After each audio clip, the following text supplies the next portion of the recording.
Who's your pitcher north of 8K? You have 10 guys to choose from.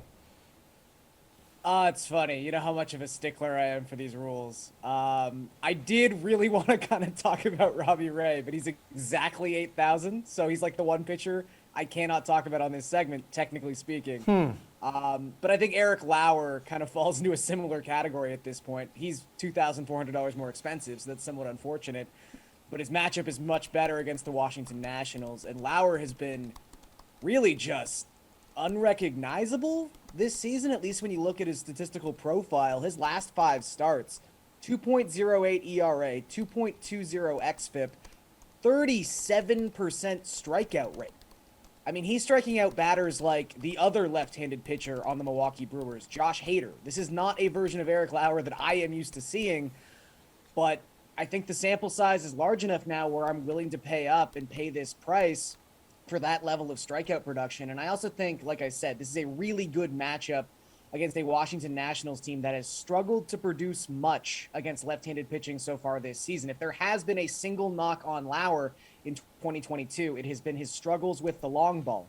Well, the Nationals have the lowest isolated power in baseball against left-handed pitching at just .079. So the thing he does the worst, they also do the worst. So I think this is a really, really nice spot for Lauer.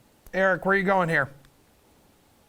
I think Lauer is also my top guy, but I want to say, how hilarious is this slate? If you told me before the start of the season that we would have a slate where the 2 most expensive pitchers on a full slate were Erik Lauer and Nestor Cortez, I don't think I would believe you at all. But I'm going to pay up for either of them. I think they both look for real.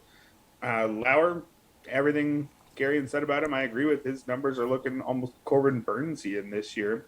But Nestor Cortez, striking out 32.5% of opposing batters, walking 7.3%. He's not going to keep his 1.35 ERA, but all his ERA estimators start with a 2. This is a legitimately excellent start.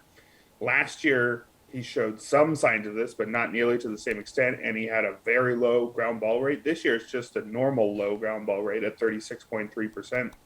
I don't love the matchup against the White Sox compared to Lauer's matchup, which is why I would take Lauer number 1. But I have a feeling people will lean that way in general, and if you want to go with the second best option for a similar price, I don't think you're much worse off with Cortez.